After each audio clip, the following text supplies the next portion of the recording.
Hello, everybody. Welcome into the NBA Front Office Show. Happy Monday. Kids just about back at school. I know mine goes back to school tomorrow. Keith, I'm not sure if your daughter went back to school already or not, but an exciting time of year for parents. School is almost back in session, Keith. Yeah, tomorrow, which means I'm back in my regular routine, which I crave my routine. Like I don't realize till I'm out of it how much I thrive on the normality of each day and the way the rhythm of each day. So can't wait. Excited. She is not at all excited. She's been enjoying sleeping in until 10, 11 or later most days and that. So but it's time to get back. It's time to get back to it. We've got a lot to talk about today. We've got a lot on the trade front. We got a lot going on. Some lineup rotation changes to talk about with the Phoenix Suns. We've got some injuries to get into. Lots of things to talk about. But Keith, I think there's one place we have to start. And of course, that's with everything involving Jimmy Butler. And that also means that we've got to debut a new drop. I haven't even seen it yet. I know. Here it is.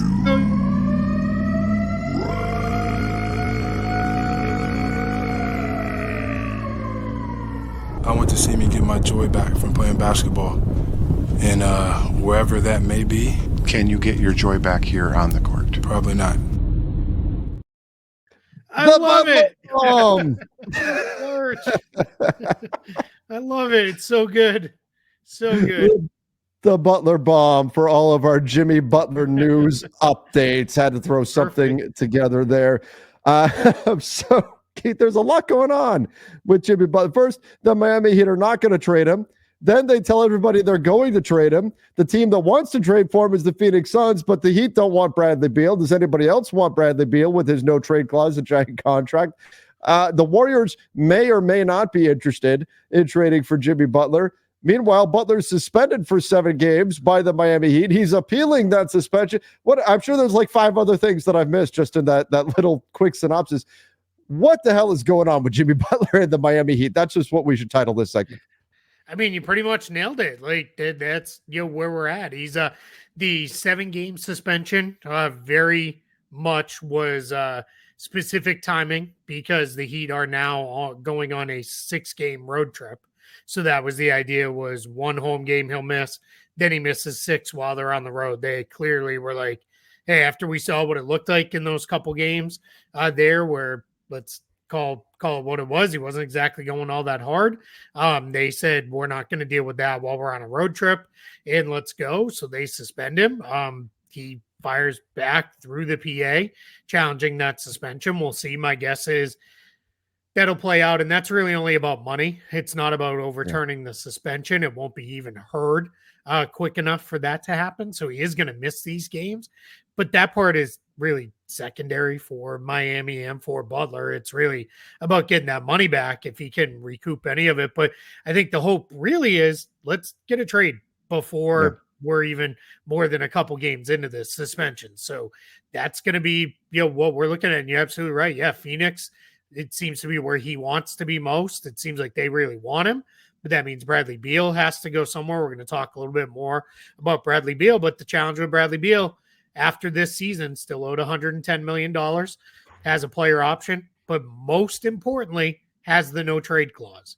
And that's where the Heat and a couple other teams have expressed reservation.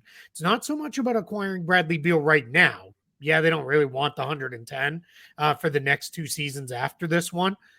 But it's about that no trade clause, because then you can't just flip him in a subsequent deal where you just move him on to the next team and the like. So that becomes the challenge, is trying to find a way to work. It's not going to be Kevin Durant. It's not going to be Devin Booker.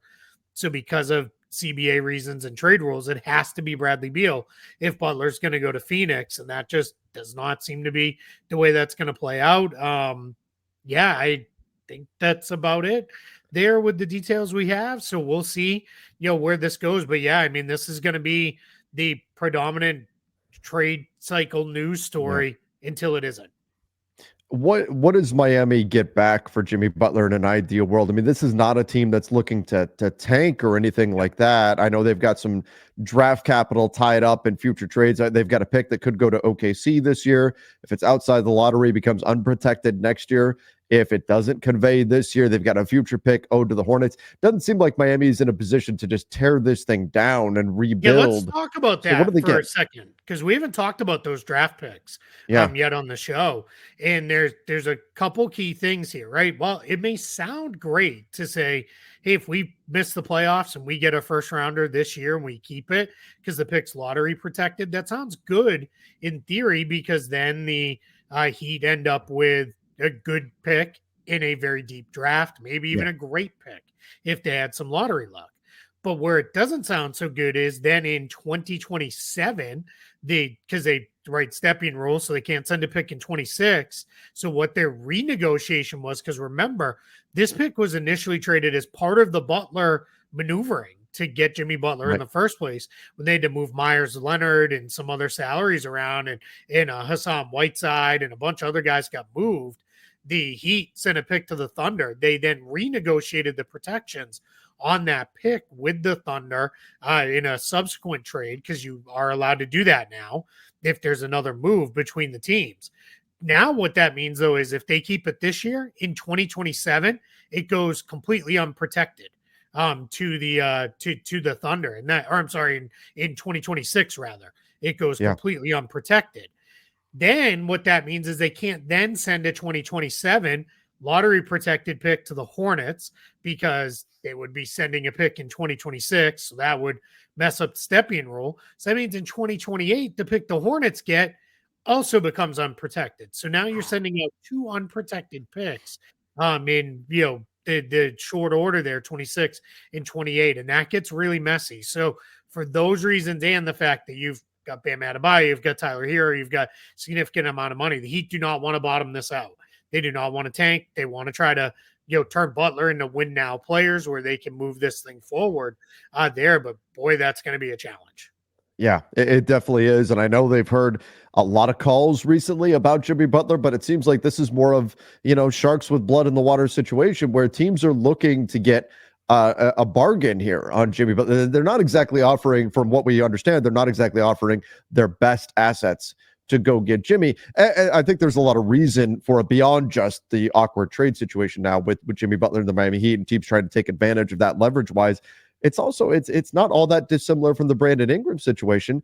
Do you want to be the team to pay Jimmy Butler on his next contract? I mean, he's certainly a proven playoff performer. He's a guy who can get the job done for you. And I think he's an attractive player for a lot of teams if you were just to add him to the team, and there you go. But you have to add him to the team and then think about what he's going to get on his next contract, because that player option. And that's going to do a lot, I think, to diminish the kind of value that teams are willing to give up in order to get him. So this is going to be really interesting to see how all this plays out. I do think Miami, they need to bite the bullet, get him off the team, and move forward with a new group, whatever that looks like. But you're right. I don't think it's going to be just future draft capital and guys that can't help them right now or something. Like, they need guys that can come in, that can play, and give them a chance to win games this season. Yeah, the other challenge for the Heat is they've made it pretty clear they don't really want money on the books in 2026. Either, because that's when things start to clear up. They'd be kind of down to Bam and Hero and a couple other guys that are on rookie deals at that point. And that's sounds good in theory, right? But then you really look at it and it's like, man, that's not, I don't know how feasible that's going to be. If I want win now players for Butler, but I don't want money on the books 2 years from now. Like, that's where it gets to be a major challenge. That's where Andrew Wiggins becomes an issue if they were to take him on. And that would almost have to be a part of a trade where he goes to the Warriors. My guess is ultimately this is going to have to rope in a third team. Detroit Pistons, maybe, right? They're sitting there with $14 million in cap space. They've got some tradable contracts. Maybe that's where that goes. The Pistons are also in a spot where they are in, they could use some help. Shout out to the Pistons. If they win their next game, they're 500 on the season, which, great for them. They're playing pretty good basketball, but they're without Jaden Ivey. So there are worlds where you could look at the Pistons and say, okay, makes sense for them to go get guys who could help beyond just, all right, we'll eat the bad contract in exchange for a pick or two. So we're going to have to see. This is probably going to be a complicated trade when it gets done. I do think Jimmy Butler will get traded. I don't think this is now too far gone down the road of you can't salvage this. It's going to be too messy. They don't want him around the team. I don't know that the Heat fans are going to love the return they get for him, because rarely do you ever end up loving the return in a superstar trade. It's unless it's one of those ones where it's, hey, we're completely starting over, like Donovan Mitchell and Rudy Gobert type trades like that in recent vintage. But we'll see. But man, this is going to be, we're going to get a lot of use out of that drop that you created over the next few weeks. For sure. We definitely will. All right. The Heat aren't the only team dealing with a lot right now. The Phoenix Suns, in the midst of a 4-game losing streak, find themselves currently in the 12th seed in the Western Conference, not where they wanted to be, not with a team built around Kevin Durant, Bradley Beal, and Devin Booker. But Keith, you look into the advanced analytics, they have been awful, even with their stars on the floor. In fact, with the 3 of them on the floor, plus Tyus Jones and Yusuf Nurkic, they've been a minus 17 per 100 possessions when you dig into their advanced stats, which is absolutely brutal. So the Suns, according to Chris Haynes, are going to bring Bradley Beal and Yusuf Nurkic off the bench and start rookie Ryan Dunn and Mason Plumlee. Keith, is this just a desperation move? Is this the right move for the Suns? Is this just to do something?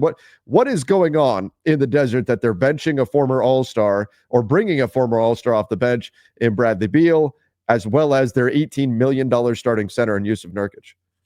Yeah, I think we got to try something, right? None of this is working. We've lost 4 in a row. We're 3 games under 500. We're 12th in the conference now. Now, you're now, 4.5 games out of home court advantage. Yeah. You are 4 full games out of being an assured playoff team. You're facing an uphill battle to try to make it into the play-in tournament alone.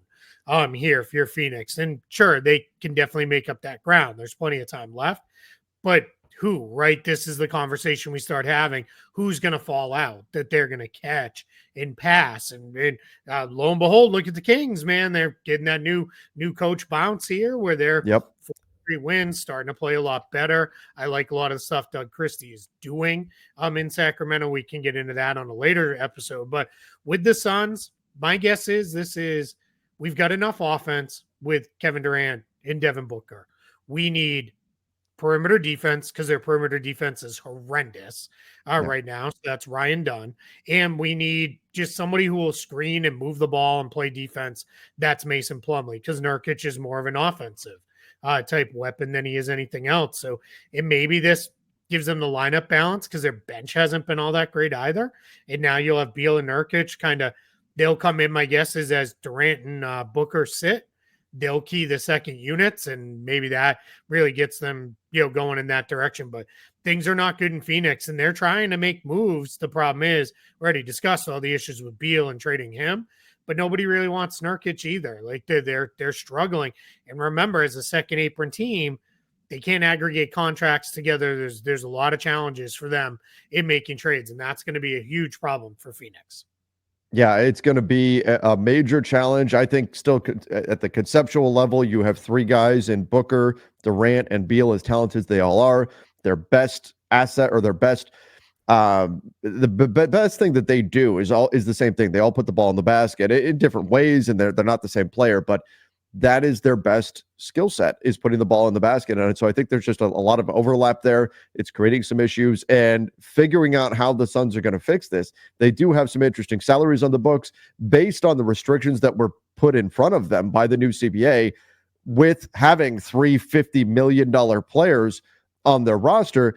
I think they've actually done an admirable job of putting this team together, just when you look at the names that they've managed to get. I mean, getting Tyus Jones, getting him for a minimum contract. You turned Josh Okogie into kind of like a walking trade chip.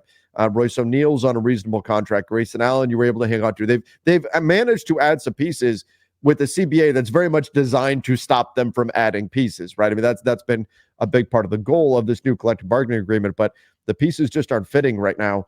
And they may be kind of stuck here unless they can find something significant to do. So that's why you have to try some stuff that you wouldn't otherwise consider. I mean, if you told Suns fans back in October that, hey, in January you're going to switch to Ryan Dunn and Mason Plumlee in your starting lineup over Yusuf Nurkic and Bradley Beal, they'd say there's no chance. There's no way they would ever do anything like that. But that's the current desperate state that the Suns are in. If this doesn't work, Keith, I think they'll be active on the market. They'll try to make moves, but I don't see the big move they can make unless some team does surprise us and want to take on Bradley Beal. And Bradley Beal wants to go there, right? Because yes, that's true. The other part of it, right? And that's going to be the challenge. Now, part of this benching doesn't always mean not playing. Benching can mean being moved to the bench. We went through that earlier this season, very stupidly. But anyway, it's putting Beal on the bench.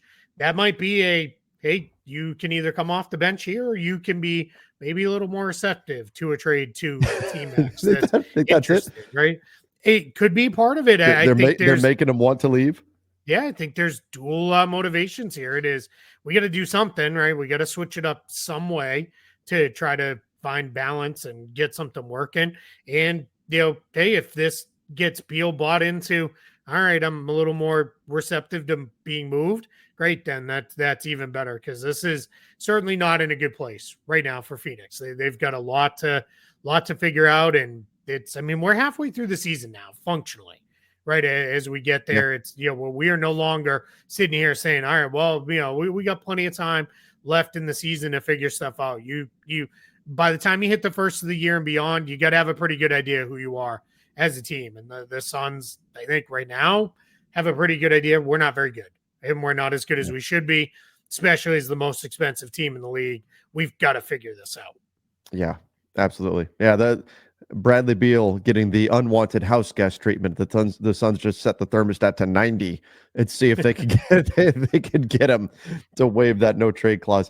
But remember, even if he does waive it, it still exists when he gets traded to the next team. So that could be an issue. Yeah, and that's the challenge, right? I know I said that earlier, but that's the challenge. Like, if you're the Detroit Pistons, I think right now, if that no trade clause didn't exist, I think you'd be happy to jump in with Jaden Ivey out. I think the Pistons would be, Bradley Beal can actually help us, right?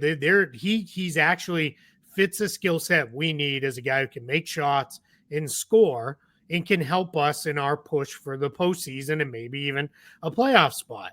The challenge is, you'd then like to be able to say, in a year or two, I'd like to be able to trade Bradley Beal when Jaden Ivey is back and we don't need him as much, and we can use that $50 million to kind of round out our roster. And that's the problem, right? Even if he accepts the first trade, he might be like, all right, I'm not doing this. I'm not going to go full mercenary mode and play for a different team every year. And that's the challenge with the no trade clause. It's going to be a long time before we see another player get a negotiated no trade clause. It's going to be a while. I mean, LeBron got one, but that's its own situation all by itself. It's going to take a long time before another guy gets them. They happen with these guys on these functional 1-year deals with bird rights, and we've seen some guys waive them, some guys don't. But getting the fully negotiated one, it's going to be a long time, I think, before another player gets one because of these issues it causes. Yeah, absolutely. This will be the cautionary tale moving forward for sure. All right, we've got Kyrie Irving news. He's going to miss 1 to 2 weeks, according to Shams Charania, dealing with back issues. Tough blow for a Mavs team that is already missing Luka. Bulging disc in Kyrie Irving's back. So now the Mavs have got to be able to hang in there in the Western Conference while both these guys are out. Luka not anywhere close to return right now, and the Mavs right now have lost their last 4 in a row, and now have to play without Kyrie Irving. Keith, injuries make a big difference when we look at the standings, especially if in a tight conference like the West here, in some of these races. So Dallas is in jeopardy of dropping down a few spots here in the state. Now, there is time for them to bounce back, but rough timing to have both Kyrie out and Luka out at the same time for the Mavs. Yeah, I mean, breaking news: losing two of the best Yeah. on-ball offensive players in the league is bad, right? What Right. incredible analysis! Everybody, please hit the subscribe button. But the reality is that's a spot where they are very weak behind those two Yeah. guys. You're always going to be in a rough spot if you lose those two guys, but your hope would be maybe we have a third guy who's ready for more of an on-ball role, more of a creator role. It's going to have to be Spencer Dinwiddie. Yep. That's probably not great at this point in his career. Klay Thompson doesn't do a lot of self-creation, never mind creation for others. The bigs are very reliant. They're dependent players. Your next best guy probably is Jaden Hardy, who's going to clearly see an uptick in his minutes here. I don't know that this makes that Quentin Grimes too can do a little bit.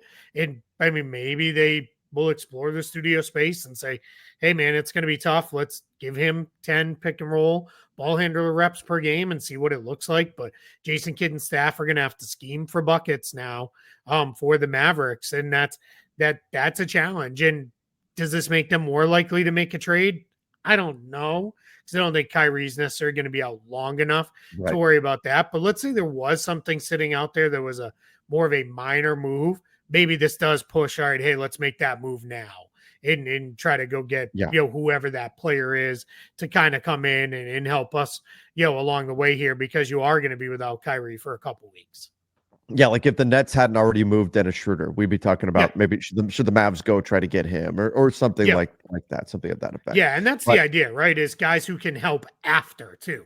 Yes. They help you get through the rough patch, but then after, you can scale back their role and put them in a spot where they can really help. And this is, you can make a very easy argument that Kyrie Irving is having the best season of his career right now. He has been unbelievable this year. His shooting splits, 49% from the field, 44% from three, 44% from three on 7 per game. Like that's just absurd. And then 89.9% at the free throw line. Assists are up and have ticked up a little bit in the recent weeks with Luka being out of the lineup. He's playing pretty solid defense. This has been, just an absolute outstanding season for him. And we're just in a spot now where they're just going to have to muddle through. But to your point, Clippers aren't going away. Kawhi is back now. He looked pretty good physically. He's a little out of rhythm with his shot. That's to be expected, but he looks pretty good physically. Spurs are playing pretty tough. The Warriors they're still kind of up and down there, but the Lakers, the Nuggets in front of them, they're not going to go anywhere. So you're just in a spot where Dallas, if we might we might check in 2 weeks from now, they might be like 8th in the conference. And then that's just the challenge in the West. Yeah, and you look, we take a peek at their schedule ahead too. I know they've got a Grizzlies Lakers back to back coming up. You get Portland, but then Denver. Okay, you get New Orleans, but then OKC.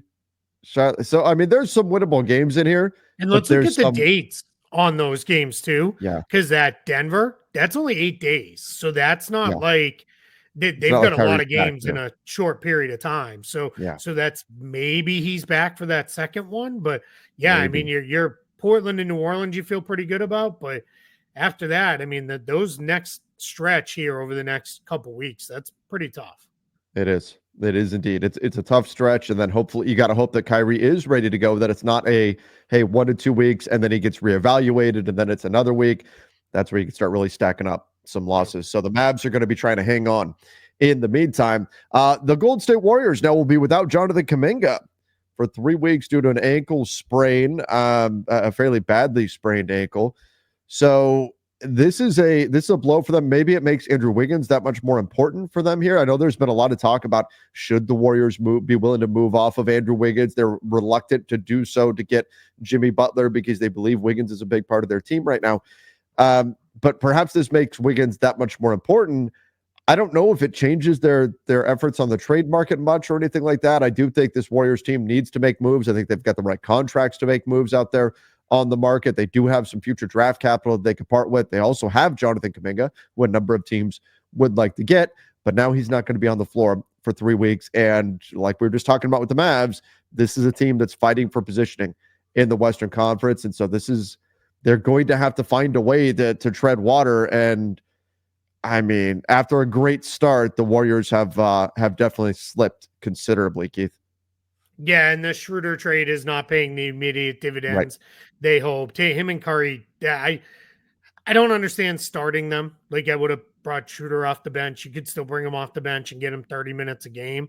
Yep. But putting the two of them together just puts it in a weird place for defenses have 2 attack points. Then it makes it very hard on the rest of their guys. But on top of Kaminga, Gary Payton II is out for a little bit. Brandon Pajemski is still out as well. So you're down some wings. So that's where Moses Moody is back. Lindy Waters the third. Those guys are going to have to play and play even more. You're going to need to get more out of Buddy Hield, and we jokingly said it at the beginning of the year. It's the Buddy Hield cycle, right? He lands with the team and they're like, why would anybody ever trade this guy? He's amazing. He never misses a shot. And then he goes into a shooting slump that he takes forever to recover from. And the teams are like, well, let's move on from Buddy Hield. Let's get him out of here. And that's kind of where we're sitting right now, but they're going to need to get him back on track. And again, I won't repeat everything I said about the Mavericks because it's the same story. They're battling for position in the West, and the Kings and Suns, they're going to be coming from behind them. They're only a couple games back in the loss column. So, that's a challenge. They're going to have to really work here to try to just maintain a spot in the top 10, never mind maybe moving up. Steve Kerr had said he wanted a few weeks. He didn't want to make any more trades.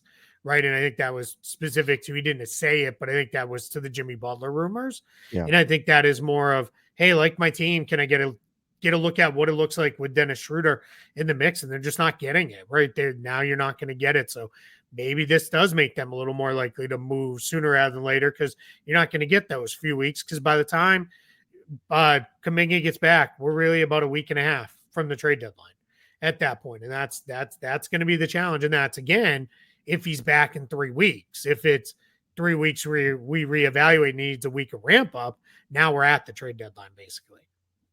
Yeah. And so that's going to be, I do think the Warriors are one of the prime potential buyers on the market heading into what we are now less than 5 weeks away from the trade deadline, but they've got plenty of motivation to do so. And this is a team that, despite what Steve Kerr is saying, I think that was met by eye rolls from Warriors fans. Steve Kerr saying, we don't really need to make a move or what, paraphrasing there. But I think this is a team that needs to, and Kerr can't come out, as the coach, he can't come out and say, oh my God, I need to get some of these guys off my roster or anything like that.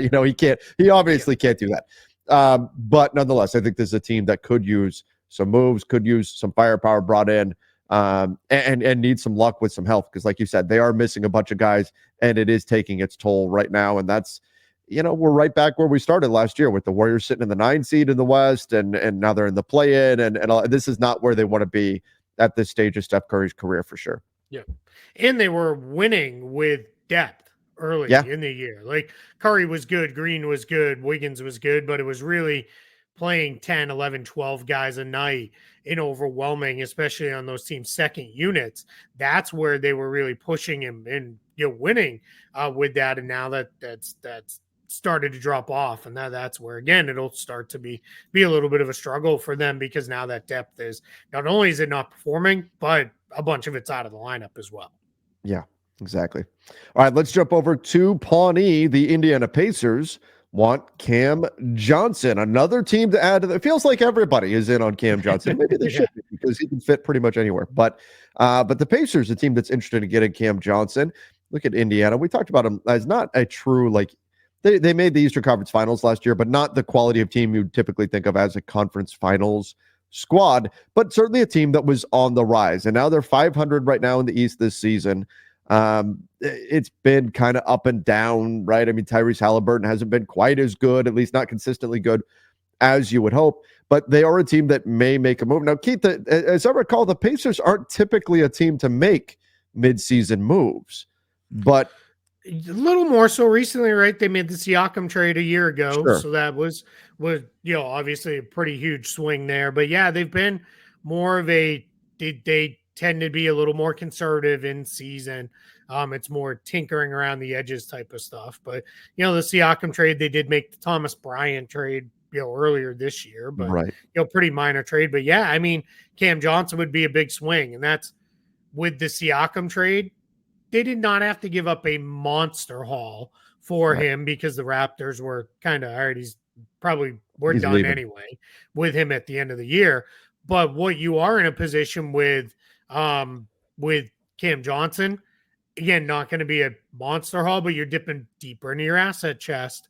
And now you're that's probably it, right? This is probably our last kind of big move here. If we do make a move like that, it would probably have to be Obi Toppin.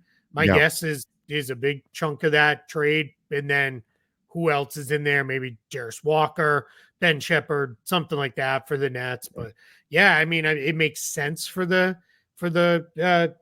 Pacers, especially if Cam Johnson, Aaron Nesmith is going to continue to be out with injuries. They could use another wing, but yeah, I mean, it's going to cost them some of their depth and probably a pick or two, and that's where it gets a little shaky. Yeah. Again, makes sense as a target, but I mean, he's also the Kings. Sacramento Kings are in hot pursuit. The Memphis Grizzlies are another landing spot Thunder for Cam Johnson. Been thrown out there. Yeah. I mean, the Thunder. You could make a case for, I mean, literally just about any team in the NBA to go after to be a landing spot for Cam Johnson because he's such an easy plug and play fit. So interesting though that the Pacers perhaps looking to be a buyer out there. What is the status on Miles Turner with that $19.9 million expiring contract? Yeah, I mean, he's not. This is the first time, at least in the history of our run together on this show, we're not talking Miles Turner trade rumors every couple days. And they have said they want to keep him. They have said they want to re-sign him. Their challenge is this team is not that far off the tax next season as we get into it. Let me pull it up to be certain here. They are only, right now as it stands, they're only about 13 million or so under the tax line. So that's not a lot of space, right? If you're signing Turner and then filling out your roster. So that's part of why it's got to be Toppin. It's got to be these other guys because you need to, if you're bringing in Johnson at 20 plus million, you got to move 20 plus million out because the Pacers are not a team that goes deep into the tax. So my guess is this is between this transaction cycle. So meaning trade deadline through the beginning of this offseason. This is a big one for the Pacers because they're going to have to restructure the salary sheet a little bit if they're going to keep Turner in the fold. Yeah. So that'll be something to keep an eye on. What they ultimately do there this summer? But it does sound like they want to hang on to him. And it seems like Turner wants to be there too. So yeah, I think that's why we joked about it last year when he didn't get traded. That it's like Miles Turner is going to retire as a Pacer. Probably, you start to get in the range of if he's there like 10, 12. 15 years. Now you're in the range of like, retire his number, right? Because clearly he was a big part of things forever. And it'll be like, remember when for like 7 years in a row, Miles Turner was traded everywhere? Like, and then it just never happened. Like, that'd just be kind of funny. You're right. The new John Collins, maybe? Miles Turner? Maybe. Yeah. He eventually did get moved. He did. Like I was thinking about, I'm going way back in the Wayback Machine here, but Nick Collison was like that for the Thunder and now he's got his jersey retired. Yeah, and then was just on the team so long that they were like, "All right, you were here forever. We're going to retire your jersey." Yeah, like, that's all right, let's go here. The Chicago Bulls still expected to deal Nikola Vucevic. I don't know what the returns. It's interesting because he's played so well over the course of the season. He's a 20-10 guy, but he's also 34. And I think teams look at the numbers that he's putting up right now skeptically. They think, well, he's not going to be able to do this forever because he's shooting so above what he typically does. But the bottom line, he's a talented player. So depending on what the Bulls are looking for, but Keith, we keep going back to this. Do the Bulls really want to sell off assets and try to tank and bottom out? The answer should be yes.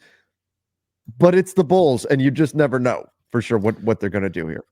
Yeah, that's the challenge, right? They're firmly in the mix right now to be a play-in tournament team in the Eastern Conference that has some level of value in the Jerry Reinsdorf world where it is we're not completely bottomed out. They're starting to get a little too far away. I mean, they're like 8 games behind some of the teams that are the worst and just even in their own conference.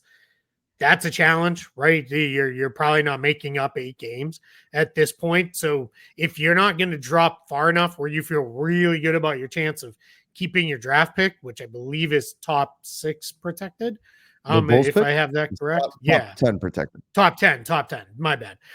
So yeah, so if you're not if you're not eighth or lower, because all it takes then, if you're ninth, all it takes is a couple teams to jump, and now all of a sudden you're in trouble.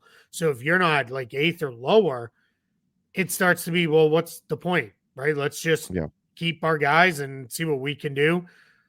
Now, the other side of that is if a team that some center needy team comes up here in the next couple weeks and is like, hey, we'll give you a first round pick, and it's a real first round pick, then I'd probably be like, okay, see you later, Vooch. It was great having you. Good luck, wherever you're going, because that's a chance to get out from underneath the contract. One thing, I cautioned this, a month ago, the shooting was always going to fall off, because otherwise they would have had one of the greatest shooting seasons we'd ever seen. In November, in 16 games, Vooch was 60% from the field, 47% from three on 4, 5 3-point attempts per game. Well, 4.5. Then you move into December, still solid, 55% from the field, 42% from three, but started to drop off. It's only been a couple games in January, so we're not going to go crazy, but 42%, 23%. Even if that starts to be in the high 30s, where it's much more reasonable for him, especially the 3-point shot, and the overall shooting's around 50%, that starts to become a little bit of a challenge, right? That's when you start seeing, if you're like, all right, now we didn't get the benefit of the hot shooting early, then we're seeing everything start to level off a little bit here. Yeah. And so that's going to be the concern for teams that are taking on Nikola Vucevic, or I shouldn't say taking on, trading for, trying to acquire him. He's still, look, even if he's not shooting as well, he's still a talented player. Sure. But if you get the regression slump where to bring his averages back down to 35%, he's shooting 30% or 28% or something, that's where you get into some trouble there. So I think teams are cautious with him, does have money on the books for next year, but still a talented big man. Keith, there's a number of teams that could use a big, and Vucevic will certainly be a name that's out there. Getting to that $20 million isn't always the easiest for every team. So that'll be something to watch too. Who are the actual buyers out there on the market? And then are the Bulls getting enough to where they feel like they can actually sell on him and try to continue to drop down? We know they'll probably look to move Lonzo Ball as well. They'll also probably look to they'll try to trade Zach LaVine, but it seems like everything is just stalled on that because nobody wants to take on his contract. So Chicago needs to lose games. A little crazy. What?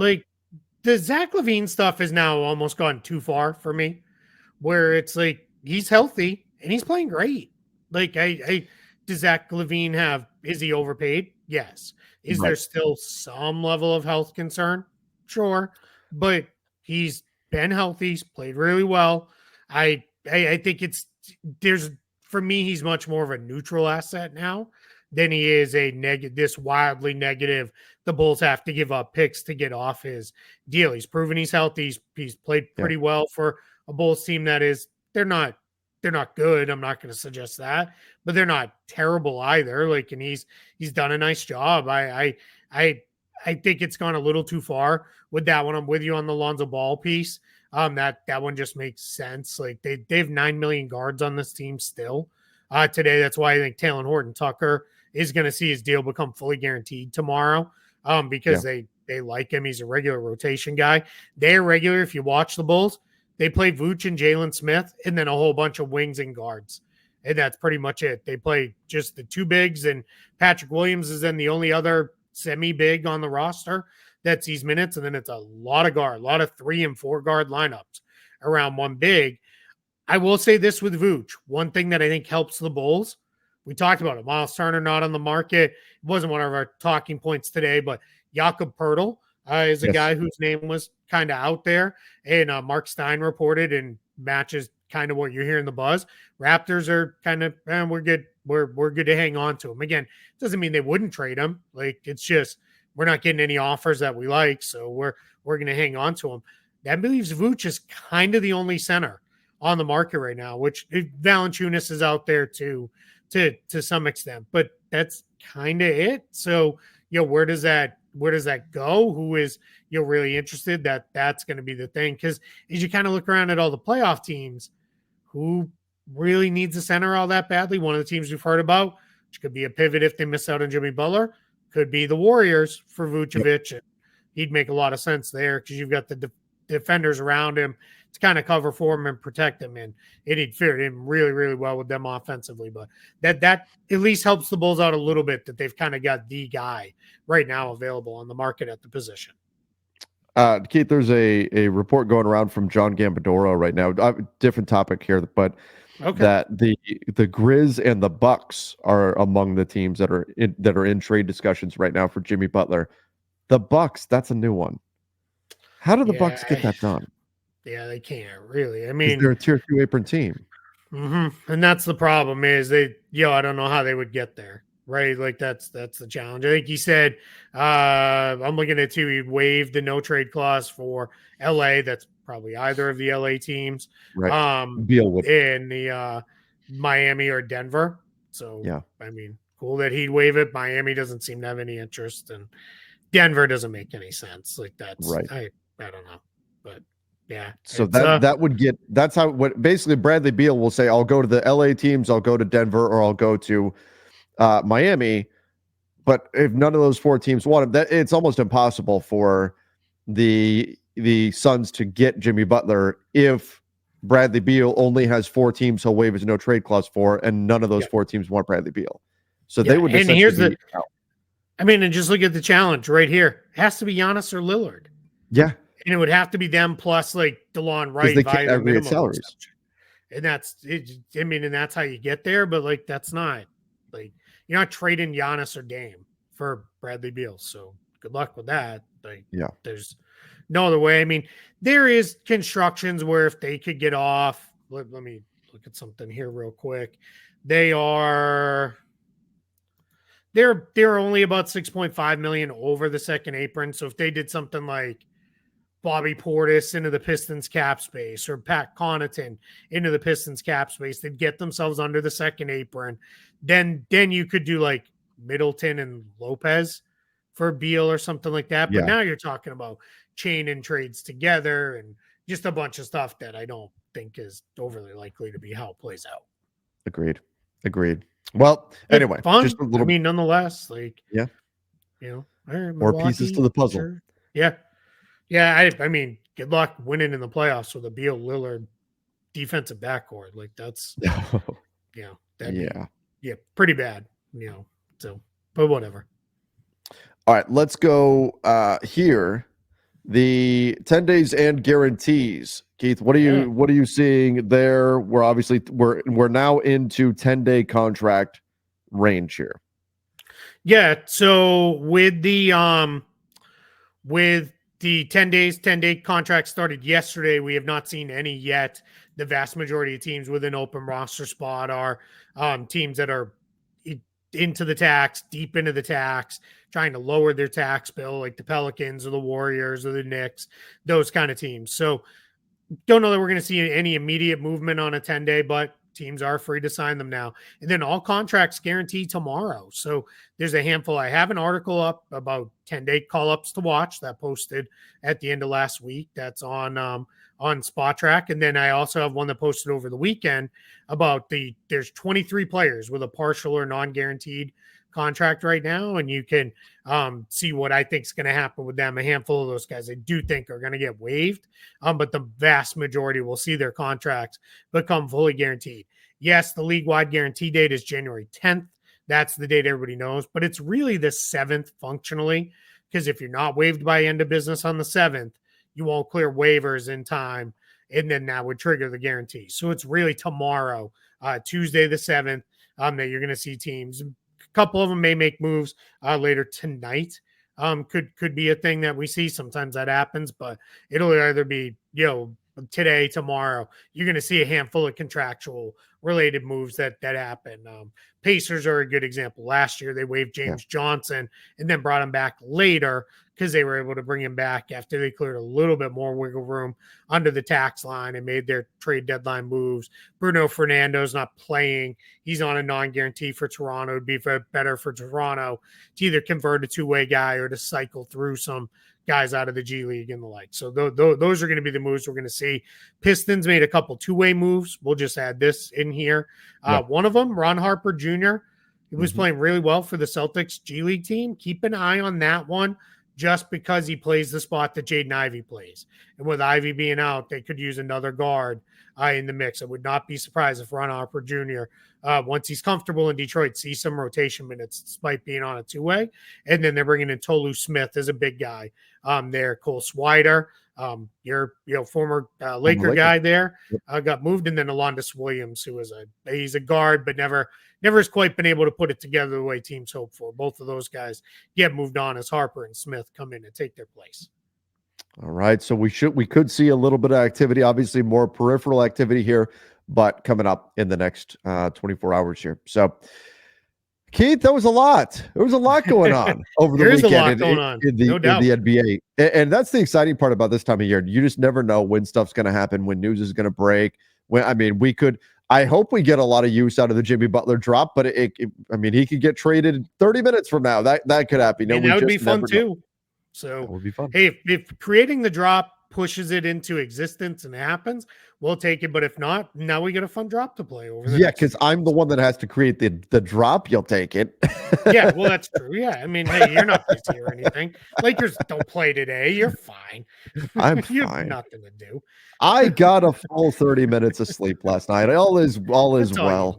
That's all you need. All right, everybody. It's going to be busy. And if you are new to the show, because we have been picking up quite a few new subscribers, yes. How this works is if a trade does go down and it's not hey, we're moving a salary dump trade, we'll get that the next show. But if it's a big one, if it's Jimmy Butler gets moved, then as soon as we can get ourselves in front of microphones, we'll go live to break it down and discuss the trade. We'll go into depth and into detail. But just know, with the kids coming back into school, that's generally when we're doing school pickup or we're in some form of after school activity. That's when the trades happen. The NBA likes to do stuff. Yeah, they like to do stuff when it's least convenient for us. So somehow they've hacked into our Google calendars and have an idea what it looks like. But they kind of is what it is. Adam Silver, they call it into the league office. Adam Silver, the message the bat phone rings, and Adam Silver looks at the time and he's like, no, Keith isn't in the parent pickup line yet. You guys wait 30 minutes and then push this one through. That's what they do. Yeah, and it just so happens that my daughter's school has no cell signal on campus either, which is probably a good thing in general, but it does not work out well for me because there's already 2 years in a row I've come off a pickup and then my phone starts pinging me with messages of, hey, this happened. And I'm like, crap. Yeah. But, yeah. Hey, whatever. We'll take it. We'll take it. We can't complain. All right, everybody. Thank you again. Make sure you do subscribe to the channel. Till next time. See ya and stay safe.